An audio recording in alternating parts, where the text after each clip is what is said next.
The wind howls across the edge of heaven, clouds thick with secrets roll in, lightning cracks open the sky, and for a moment you wonder, what if the most forbidden love in the universe changed the fate of heaven and earth? You've heard whispers, tales of angels falling, of rules broken, a glimpse of mortal beauty. But what if the true tragedy wasn't in the fall itself, but in the price that came after? Some loves break every law. Some secrets are so dangerous, even the saints turn away in fear. Tonight, we step beyond legend, into a forgotten chapter, a curse born in heaven, a fate sealed on earth. Stay with us as we lift the veil on the lost stories of the book of Enoch, and the hidden destiny of those who loved angels more than heaven's rules. Tonight, you are not just a listener. You are standing where worlds collide, where every choice sends ripples through eternity. Can you feel the storm building? Your breath quickens, thunder rumbles in the distance, light flickers across shadowed faces. We're about to uncover secrets buried for millennia, to decode why Michael, heaven's mightiest, had to judge the women who loved too bravely. What will their story teach us about love, about fate, and about the risks worth taking, even when the world says no? Are you ready to see the story beneath the story? Can love be a crime if it starts with just one look? Imagine the heavens, limitless, dazzling with light, pure and unblemished. The air itself pulses with harmony, every angel moving in rhythm with a purpose older than time. But tonight, somewhere in that endless sky, something shifts. An angel, one of the mighty watchers, finds his gaze drawn downward. At first, it is just curiosity, a passing glance. But then a moment lingers, and in that space, everything changes. Below on earth, the world is tangled in the ordinary, work, laughter, sorrow, and the small joys of living. But in one village, a woman pauses at her door. The wind stirs, and she feels it before she sees it, a presence, as if the air itself is watching. Shadows lengthen across the fields. A hush falls, not of fear but anticipation. Somewhere deep inside, she senses she is seen, truly seen, as no one has ever seen her before. High above, the angel cannot look away.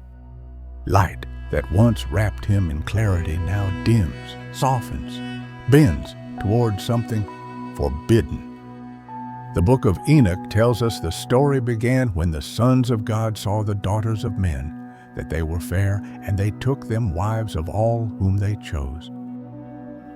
Enoch 6-2. It started with a look, a hunger, a longing to taste what was never meant for angels. His heart, made to worship, now beats with confusion and wonder. Try to place yourself in his world.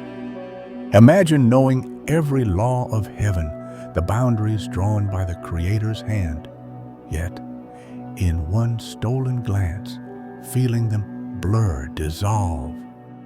What would you risk for a love no law could allow? Would you step down from glory, burn your wings for the touch of a mortal, for a whisper of her name on your lips? The woman too feels the change. Nights are different now. The silence hums, thick with possibility. Sometimes in dreams, she glimpses a figure at the edge of light, too bright, too sad, too beautiful to be just a man. Her heart beats faster. She doesn't speak of it to anyone. How could she? Who would believe that longing could call down a star? The angel hovers between two worlds, caught in the storm of his own awakening. Every time he turns away, the pull grows stronger. He remembers the songs he once sang at the throne of God, the joy of perfect obedience. But now he wonders if heaven itself could be worth less than a single touch, a single moment of being known by her. The rules of heaven were clear. Do not cross the line. Do not love as humans do. But love, when it comes, is not a law. It is a fire. It devours reason, burns through caution, and leaves only hunger and hope behind. For a while, he fights it, prays for strength, for distance, for the memory of his first calling. But every prayer leads him back to that moment, to that look. And so, under cover of darkness, with the sky trembling above him, he makes a choice. One step is all it takes to fall. The air around him thickens, his light dims further, but he is already lost. Below, the woman shivers. She steps out beneath the stars. The angel appears, no longer only a watcher, but a presence, solid and near. Their eyes meet. The world holds its breath. If you were there, if you could see their faces in that moment, you'd understand the risk. You'd see the fear, the hope, the way both hearts beat with the certainty that everything is about to change. And you'd wonder, is it worth it? Is love ever worth the ruin it brings? What would you risk for a love that no law could allow? For the forbidden, the sacred, the utterly impossible? Tonight, the story begins not with a thunderclap, but with a glance, a collision of longing and law, a spark in the darkness, a line crossed. Heaven's rules are broken not by violence, but by desire. As the angel steps forward and the woman's heart opens to the unknown, a new world is born. One where every choice carries the weight of eternity, and every heartbeat echoes with the memory of that first forbidden look. Stay close, because the cost of this love and its consequences will shape both heaven and earth. The next chapter waits, trembling in the slits. When heaven's warriors fall, who pays the price? Close your eyes. Feel the air change, the way a room seems to shimmer just before a storm. Now imagine that storm is not weather, but something divine unraveling. In the ancient book of Enoch, a sacred text found outside the Bible's canon, it's written that a legion of angels, called the Watchers, descended to earth, crossing a line drawn since the dawn of creation. It began as a whisper, a soft glow in the night, a hush among the fields. At first, no one believed the rumors, a stranger moving through town, a presence both foreign and familiar. But then the sky shifted. Light faded at the horizon, replaced by a radiance that didn't belong to sun or moon. On a night thick with anticipation, the first of the angels stepped across the threshold of heaven, and nothing would ever be the same. They didn't fall in shame or defeat. They fell in longing. Each step burned with impossible beauty, faces radiant, eyes deeper than any sea, their hair catching the dying light like threads of silver and fire. Their arrival was not a thunderous crash, but a slow, haunting music, a glow that shimmered over fields and rooftops, bathing the ordinary world in a magic no mortal had ever known. Picture a village at dusk. A woman gathers water, her hands rough but steady. She glances up and her breath catches. There, between shadows and the last gold light of day, stands a stranger, impossibly beautiful, almost painful to behold. His gaze, both gentle and fierce, meets hers, and she feels exposed, as if every secret hope and fear is written on her skin. It is not love at first sight. It is something stranger, an enchantment, an ache. The angel's presence feels like a secret the earth was never meant to know. When he speaks, his voice is low, lilting, as if wind and music had learned to talk. "You are seen," he says. "You are not alone." And suddenly, all her days seem to lead to this single, impossible moment. Other women feel it too. In their dreams, in the hush before dawn, in the shifting air when no one is watching. The feeling of being watched, cherished, chosen. But with that wonder comes unease, a sense that what glows this brightly must cast the darkest shadow. They do not know what is coming, but every heartbeat says something sacred is breaking. The angels move through the towns, unearthly, irresistible, their beauty a weapon and a promise. Ordinary men pale in their presence, children stare in awe or run in fear. For a while, the line between worlds blurs, a woman's laughter echoed by angelic joy, a stolen glance in the moonlight, hands brushing in secret. Each moment pulses with the energy of worlds colliding. But not all is awe and wonder. Some whisper in fear. They sense the cost, the rules not just broken, but undone. In the ancient text, it is said, these watchers left their proper dwelling. Enoch 6:2, Jude once breaking an order more ancient than memory.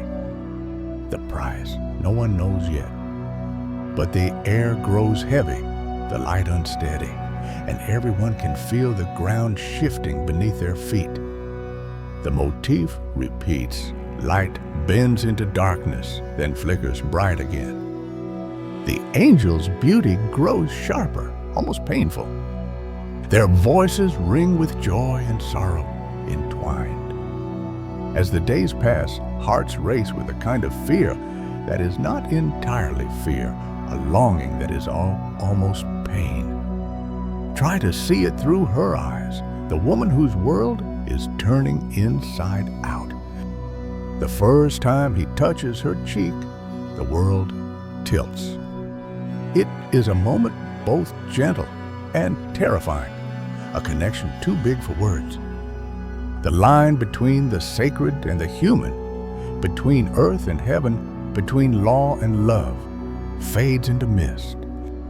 And then, always after wonder comes the shadow, questions start to haunt. What have we let in? What will we pay for this enchantment? In every flicker of light and every echoing footstep, the women and their heavenly lovers sense the coming storm. The boundary is crossed, and all of creation holds its breath. When heaven's warriors fall, it's never just the angels who bear the burden. Each heartbeat, each trembling choice weaves a new story, one where love and law are forever at war. In the end, the world will remember this as the night light became shadow, and desire rewrote the rules of eternity. Now, as the music fades and dawn threatens, we step forward, deeper into the aftermath, into the consequences that no one could foresee. What price will love demand from those who dared to reach for the divine? Stay with me. The reckoning is only beginning. What if your child became a giant and the world's worst nightmare? It began with a single tremor, just a ripple underfoot, easy to ignore at first. But the ground kept shaking, and soon the world changed. In the hush after the angels fell, something even stranger took root. Children born of two worlds. Not quite human, not quite divine. They called them Nephilim. Imagine the first time a mother realizes her child isn't like the others. He grows twice as fast, outpacing the tallest men by the time he is 10. The little shoes she bought are useless by morning. His laughter, once bright, deepens into something that makes the dogs run. He picks up a stone and with a single toss shatters the village well. By night, she lies awake, counting his footsteps, her heart pounding with dread and love tangled together. Villagers gather in clusters, whispering about the giants. At first, they are a marvel, so strong, so clever, so radiant with the blood of heaven. Some say they are the next step in creation, a blessing in disguise. But blessings can turn, and with each passing year, the Nephilim's appetites grow larger than the fields can yield. Their strength unmatched, their rage unpredictable. One day, a storm breaks over the valley, thunder rolling, sky blackening, the kind of darkness that makes you believe the world might never see light again. The Nephilim stride through the rain, their heads scraping the clouds. Where they walk, the ground groans, and the earth splits beneath their feet. A shepherd stands on a hill watching in terror as his flock scatters. He sees one giant, no longer a child, reach down, scooping sheep as if plucking berries from a bush. The animals scream. The air thickens with fear. A mother clutches her daughter, backing against a stone wall as a shadow falls over her home. In the center of town, houses shudder and fall with a single careless nudge. The Nephilim roar, and it sounds like thunder trapped in a canyon. Children cry and men hide, helpless against the monsters that once sat at their tables. The line between love and horror is thin, and tonight it snaps.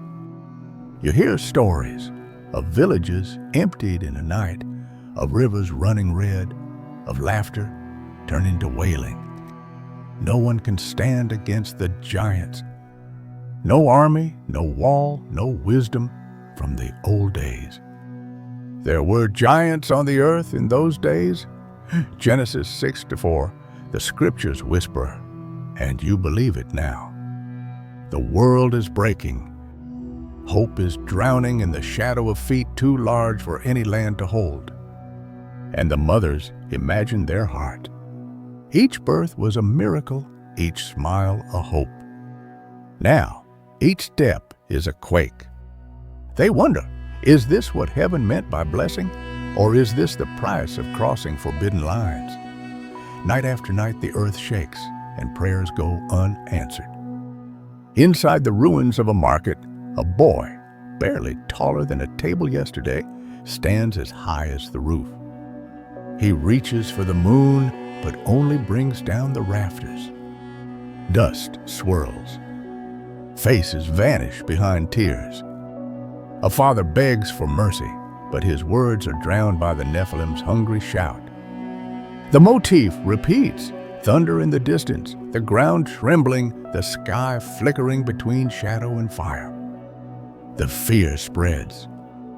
What if my child is next? Whispers a woman, clutching her belly, praying her secret stays small and safe. Some try to run, but there's nowhere left untouched. The Nephilim move as storms do, unpredictable, unstoppable, leaving ruin where once there was peace. The world learns quickly. This is not a fairy tale. This is the curse of power unmoored from wisdom, of longing twisted into terror. You, watching, can you imagine what it feels like? To see someone you love become a stranger, a force of nature you cannot protect or stop? To know that every heartbeat brings the world closer to collapse? As the giants rage, the hope of humanity flickers low. Yet even in this darkness, a few believe in rescue. They look to the heavens, searching for an answer, for a sign that not all is lost. But tonight, the world belongs to the Nephilim, children of the forbidden, giants of a regret. The drums of the storm roll on. You wonder, could anything ever make this right? Could mercy find a place amid such ruin? And as the rain falls harder, as the earth trembles, we move to the next chapter, where the heavens themselves must decide how to answer what the earth can no longer bear.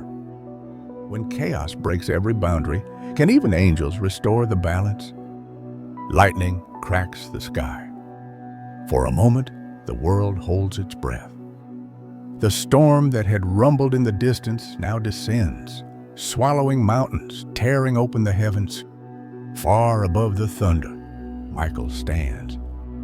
Sword raised, his armor blazing with the light of 1,000 suns, he gazes across a world drowning in the roar of its own undoing. This is not the glory of battle, but the burden of judgment. Michael, heaven's champion, surveys the Nephilim's rampage below. Cities ruined, fields turned to dust, hope trampled beneath the feet of giants. The cries of the helpless rise like smoke. The earth, once burnt with life, trembles on the edge of silence. A trumpet sounds, a signal ancient and terrible.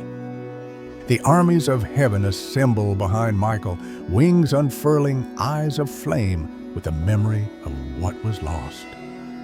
Their song is not triumph, but mourning, a hymn for the world before the fall. Michael's hand tightens on his sword. His face is set, not in anger, but in sorrow. Duty and grief mingle in his gaze.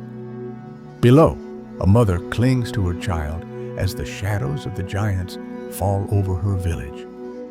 She whispers a prayer, her words swept away by the rising wind. The sky darkens. The first drops of rain sting the earth. It is gentle at first, almost a mercy. But the rain grows heavy, relentless, until it pounds like the feet of an army. Rivers break their banks, valleys disappear. The ground itself seems to dissolve. The flood is coming. Michael lifts his sword, and a pillar of light bursts through the storm. The angels move in unison, wings beating, voices echoing across the waters. They are not here to conquer, but to cleanse, to mourn, and to remember. Every bolt of lightning is a tear shed for the world as it was. Inside the ark, Noah listens to the deluge, the cries outside growing fainter with each wave. He cannot see Michael, but somewhere in his heart, he feels the weight of what is being lost and the hope of what might be preserved. The Lord saw how great the wickedness of the human race had become. So the Lord said, I will wipe from the face of the earth the human race I have created. Genesis 6:5-7. But even as the flood destroys, it also delivers. A seed of new beginnings floats on the waves. Above the storm, Michael's heart aches. Was there another way? Did the giants have to fall? Each clap of thunder is a question with no answer. Yet still, he stands guard, heaven's sentinel, heaven's sorrow. For those left behind, the world becomes water. Mountains vanish, memories dissolve.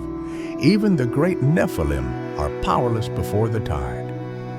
The mothers, the fathers, the children, all swept up in a story too old and too deep for words. As the rain pours, a hush falls over heaven.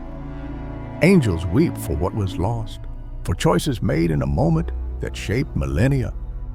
Michael watches as the flood rises, as the earth is swept clean, and even in this devastation, he looks for light. In the final hours of the storm, a faint glow appears on the horizon, the first promise that the world will not end in darkness. The motif returns. A trumpet echoes through the thinning rain. A single ray of sunlight pierces the clouds, glinting off Michael's sword. The waters begin to recede, leaving behind a silence heavy with memory and hope. And for those who survive, a question remains. Can anything truly be restored? Or does every act of judgment carry a cost no one can measure? Michael lowers his sword. The thunder fades. A rainbow forms, a sign not just for Noah, but for every watcher in heaven and on earth. In that silence, heaven grieves. And yet, in that same silence, a fragile hope stirs. As the floodwaters draw back and the world is made new, we move onward, toward a future shaped by the lessons of the storm and the promise that even when chaos reigns, the story is not over. Now, the next act begins. What price do you pay for loving the wrong hero? Listen, the storm has passed, but a deeper silence falls across the earth. In the wake of the flood, while mountains still weep and the sun glimmers cold on endless waters, something stirs in the shadow between worlds. This is not the silence of peace, but of consequence. Not all tragedies end with the roar of battle. Some echo in the hush that follows, in the ache that never leaves. Along the empty shores, women kneel, their hands pressed to the sand, eyes raised to the gray and unyielding sky. Once they loved with abandon, hearts open to wonders that should have stayed out of reach. Once they danced beneath the gaze of stars, swept into the arms of beings who glowed brighter than any mortal dream. But love, true or twisted, can write its own judgment. And heaven remembers every broken rule. One by one, these women are changed. A strange shiver runs through the wind. The air tastes of salt and sorrow. The first cries are soft, half song, half rising up from trembling lips. But the song grows, winding itself into the waves, echoing out into the vastness of the sea. It is beautiful, yes, hauntingly so. Yet every note is tangled with pain, with regret, with the memory of embraces never meant to last. Look closer. Their hair, long and wild, is now threaded with silver light. Their eyes, once warm, shine with a sadness that glimmers blue in the moon's reflection. Their voices weave magic, but it is a magic of longing, of stories unfinished, of love lost.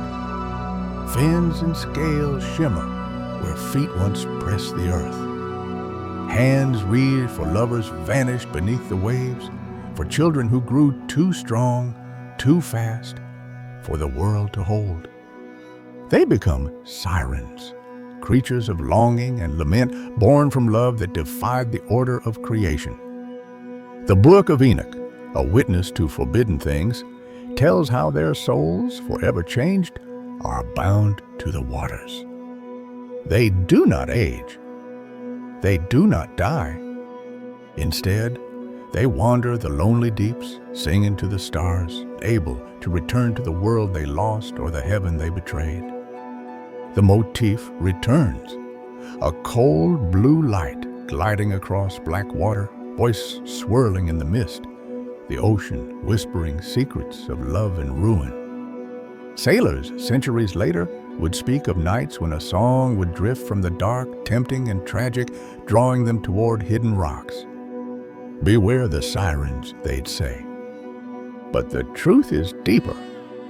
Each song is a memory, a prayer for what might have been, a cry for forgiveness from a world that cannot answer. Some of the women, like Nama, her name lost in legend, cling to their pride, refusing to bow even as the waves close around them. Others are broken, haunted by the knowledge that their love, however fierce, helped bring down a world. Guilt curls inside them, as sharp as the ocean's chill. Their punishment is not just to haunt the waters, but to remember always, to feel, to regret, to yearn for what can never be. Heaven's justice is not always a sword.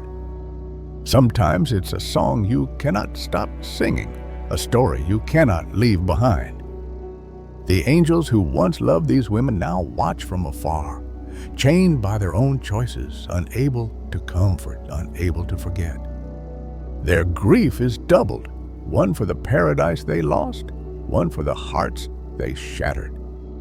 And you, imagine for a moment, if you loved with all your heart, would you risk everything for a joy that could become your doom? If you were punished forever for love, would you regret your choice or hold fast to the memory of what it meant to be seen, to be chosen, even for a moment? The night deepens. The sea sighs. Somewhere, a siren song rises, full of beauty and despair, a beacon for the lost and lonely. And the question lingers, soft as the tide, impossible to silence. What price would you pay for loving the wrong hero?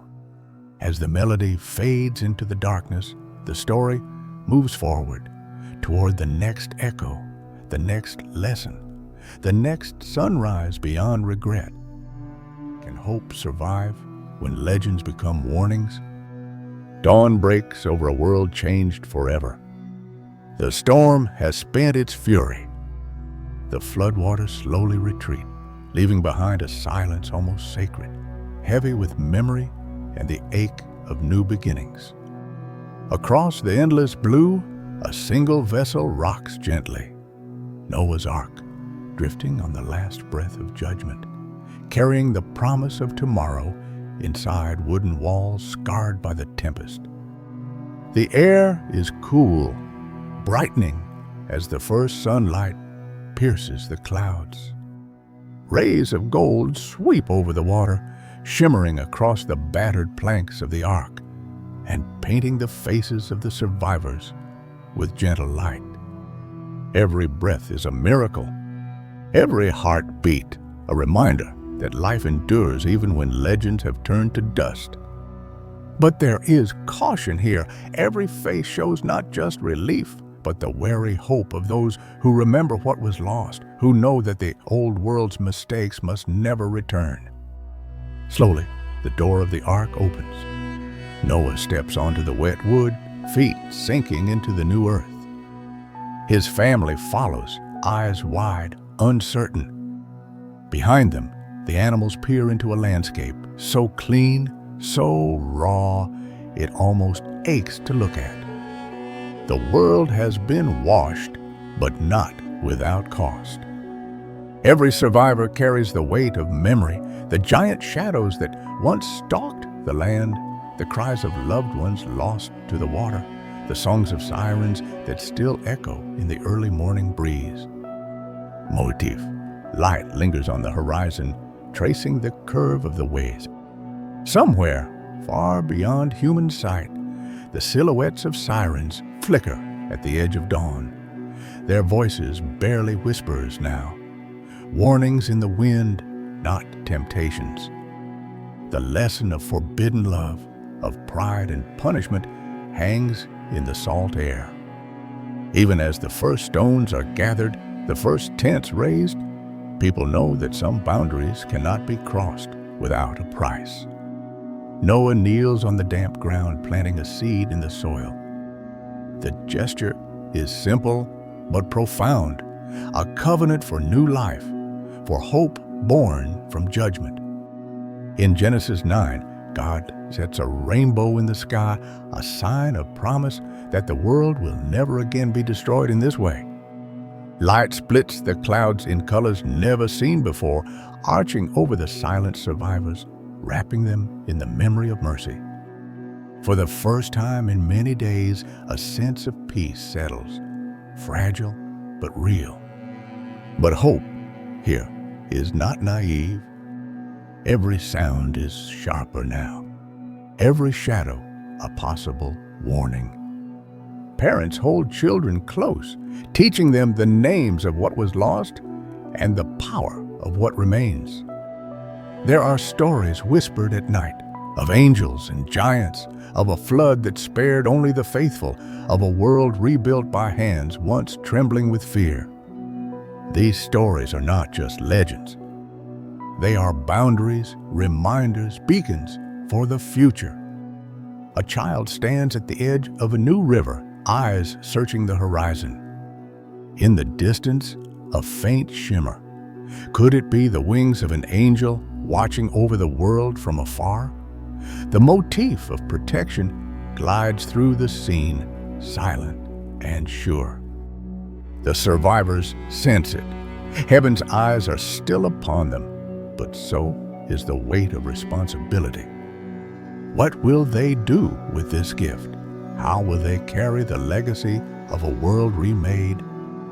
The sun rises higher, warming the faces of those who rebuild. The city to come is born of loss, but also of wisdom. Forgiveness is given, but the warnings remain. From now on, when the wind stirs the waters or a melody drifts across the sea, the people remember. Some songs are not for following.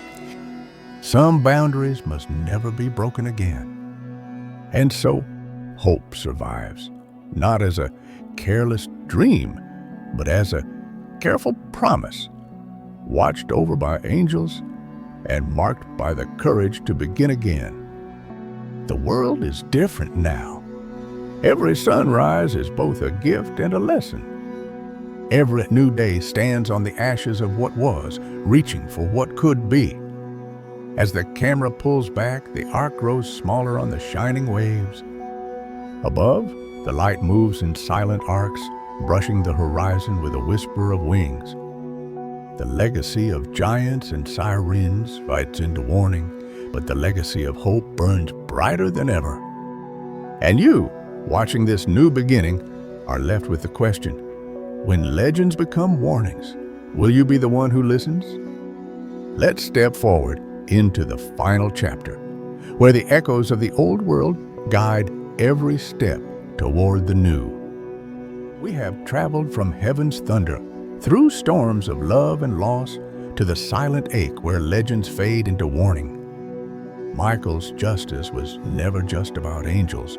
It was a wake-up call for every soul that ever dared to choose love, to risk, to defy the darkness for a hope that seemed forbidden. Every story you've ever heard, every risk, every heartbreak, every silent act of faith echoes forever, shaping the world you wake up to. Even sirens remember. Even the lost are not forgotten. No story is truly lost. No act of courage vanishes without a trace.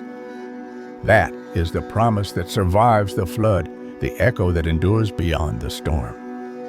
So, what would you risk for a love that could change everything?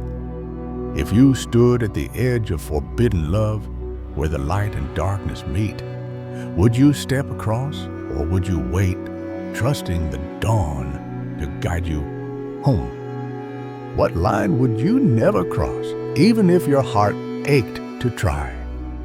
See the motif return. Dawn spills gold across the ocean, a distant bell calls softly, angelic wings dissolve into the morning light, and the siren song fades. Now only the voice of wind and gales. You realize the next chapter is yours to write. If this story made you think or left you longing for answers, let us know below. Subscribe for more journeys into legends, into love, into the mysteries that bind us all. You're never alone in your search for meaning. Hope is always just one story away. And as the world brightens, know this, Michael stands guard. The light never leaves the map. Somewhere in every dawn, the promise endures, waiting for you.